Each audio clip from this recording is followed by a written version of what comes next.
హైదరాబాద్ పాత బస్తీ Bandlaguda police station గంజాయి అమ్ముతున్న జమీల్ అనే వ్యక్తిని బండ్లగూడ పోలీసులు అదుపులోకి తీసుకొని అతని వద్ద నుండి 950 గ్రాములు గంజాయి స్వాధీనం చేసుకొని కేసు నమోదు చేసుకొని విచారిస్తున్నామని తెలిపారు. సాయంత్రం టైంలో మాకు ఒక నమ్మదగిన సమాచారం మేరకు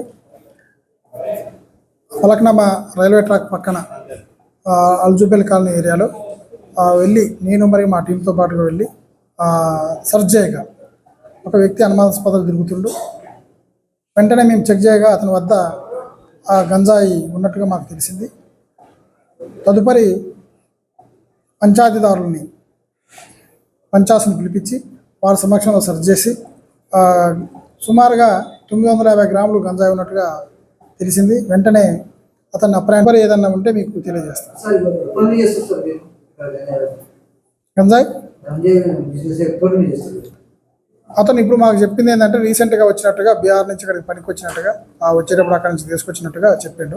ఇంకా దీన్ని ఎప్పటి నుంచి చేస్తుంటూ దీని వెనక ఎవరెవరు ఉన్నారు, ఎంతమంది ఉన్నారు అనేది కూడా మేము ఇన్వెస్టిగేషన్లో తెలుస్తాం.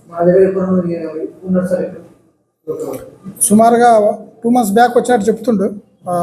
అతనితో పాటుగా మేము రూమ్ కూడా చెక్ చేసిన ఎవరు లేరు. మరి ఇంకెవరు ఉన్నారా ఏంది అనేది కూడా మేము ఇన్వెస్టిగేషన్లో తీసుకుంటాం.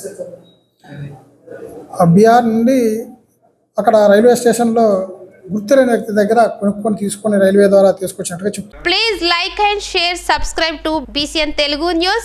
Please like, share and subscribe to BCN Telugu News.